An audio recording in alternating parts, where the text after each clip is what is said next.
가치 투자를 한 지 얼마 안 된 분들이 하는 실수 중에 제일 흔한 게 PER, PBR만 보는 겁니다. 저평가 종목을 찾으라고 했더니 단순하게 PER, PBR 딱 그것만 보는 거예요. 사실은 저도 예전에는 그랬거든요. 저 같은 경우에도 누가 가르쳐 주는 사람이 없었으니까 PER, PBR이 낮으면 일단은 저평가되어 있는 줄 알았죠. 그런데 이제 기업 분석을 조금씩 하게 되면 시간이 지나면 지날수록 조금씩 발전하게 됩니다. 시간이 지날수록 자연스럽게 분석하는 능력이 조금씩 올라가는 건데, 과거에 제가 회사 분석한다고 이렇게 저렇게 뭐 분석한 것들이 있는데, 그런 것들도 시간이 지나고 지금의 제가 봤을 때는 굉장히 수준이 낮아서 제가 보기에도 좀 민망한 것들이 있어요. 그래서 일부 영상들을 좀 지운 것도 있고, 어찌됐건 오늘은 부채 관련해서 잠깐 얘기해 드리려고 해요. 사실 회사 분석을 할 때 전통적인 가치 투자의 대가들은 제일 먼저 했던 게 부채에 관해서 분석하는 겁니다. 부채의 크기를 보거나 부채의 성격이 어떤지 그런 것들을 제일 먼저 보는데, 그렇게 하는 이유가 있어요. 왜냐하면 회사 분석을 할 때 부채라는 게 굉장히 중요하거든요.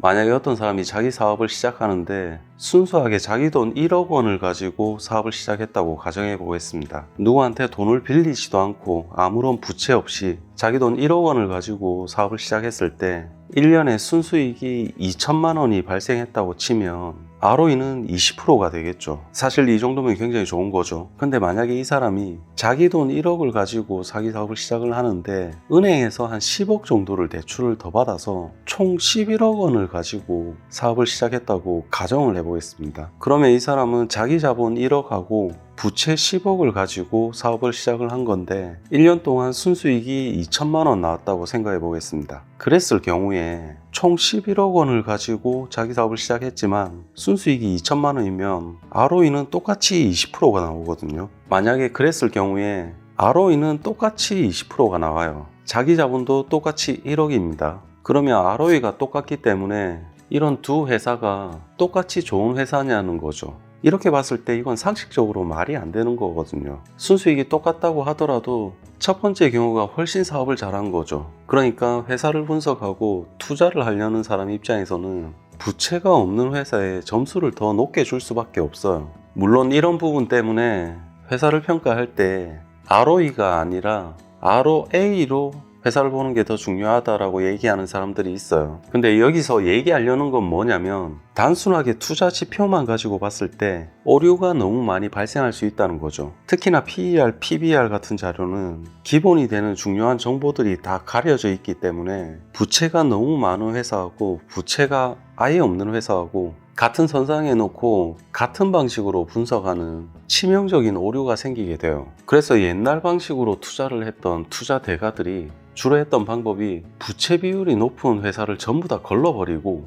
부채가 없는 회사들만 모아놓은 다음에 거기서부터 회사 분석을 시작했거든요. 그러니까 벤자민 그레이엄 계통으로 나갔던 사람들이 다 그렇거든요. 대표적으로 월터 슐로스라는 사람한테 예전에 인터뷰했던 내용을 보면 회사 분석할 때 제일 먼저 하는 게 뭐냐 라고 누가 물어보면 그 사람은 딴 거 다 필요 없고 제일 먼저 부채를 본다 그랬거든요. 그래서 부채가 많으면 그냥 그 회사를 걸러버린다는 거죠.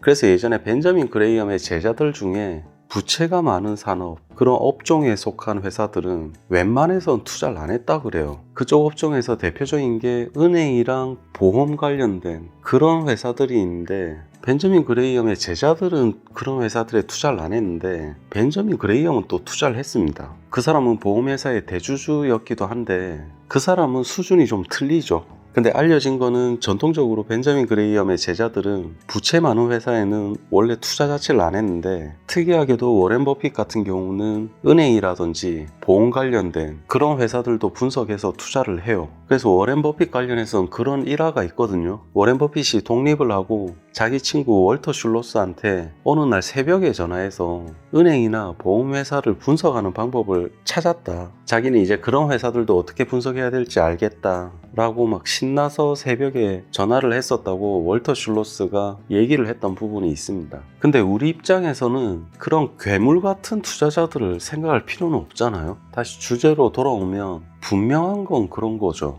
회사의 부채가 많으면 많을수록 회사 분석이 힘들어진다.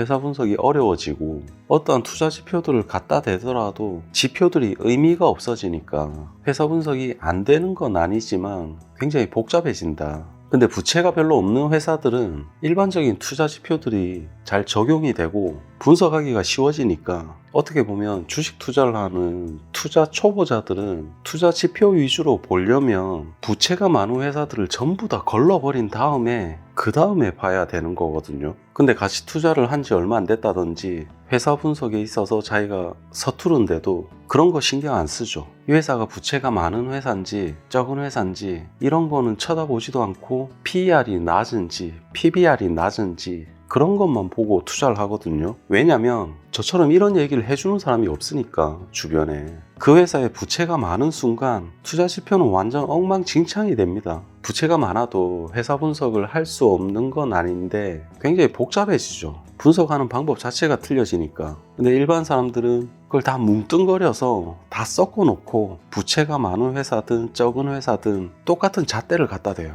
사실은 투자 대가들이나 유명한 사람들이 썼던 책에 보면 지금 하는 유형의 얘기들이 있기는 있어요. 있기는 있는데 말을 좀 돌려서 해놨다든지 어떻게 좀 꼬아서 해놨어요. 직접적으로 제가 지금 얘기하는 방식으로 하지는 않고 뭐 예를 들어서 피터 린치 같은 경우는 자기가 투자를 했다가 크게 실패했던 경우들이 여러 번이 있는데 그 중에 대부분은 부채가 많은 회사였다. 책에 그렇게 적어놓은 부분이 있거든요. 어떻게 보면 부채가 많은 회사를 조심하라는 얘기죠. 근데 저 같은 경우도 시간이 지나고 나서 이해가 되는 게 부채가 많은 회사는 절대 투자하지 마라 이렇게 얘기할 수는 없어요. 부채가 많은 회사는 무조건 나쁜 회사다 이렇게 얘기할 수는 없거든요. 왜냐하면 그런 회사들도 투자할 수는 있습니다. 분석을 하는 방법이 좀 복잡하고 어려울 뿐인데 절대 투자를 하면 안 되는 건 아니거든요. 다만 단순하게 모든 투자 지표를 그런 회사들에 똑같이 갖다 댈 수가 없다. 그리고 뭐 저라고 특별히 뛰어난 사람은 아니잖아요. 제가 엄청난 투자자도 아니고 다만 과거를 돌아봤을 때 불과 몇 년 전만 하더라도 제가 어떻게 회사를 분석했다든지 이런 것들에 굉장히 허점이 많아요.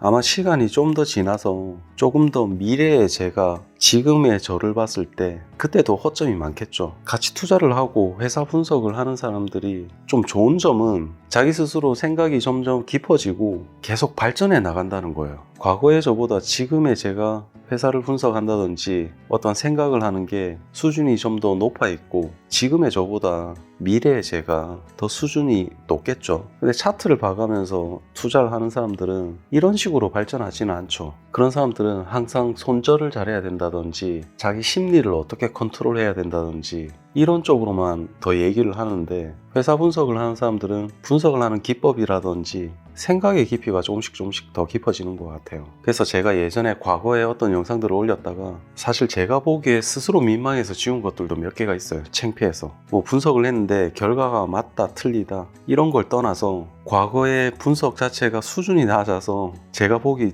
민망해서 그냥 지운 것들 그런 것들이 몇 개 있습니다.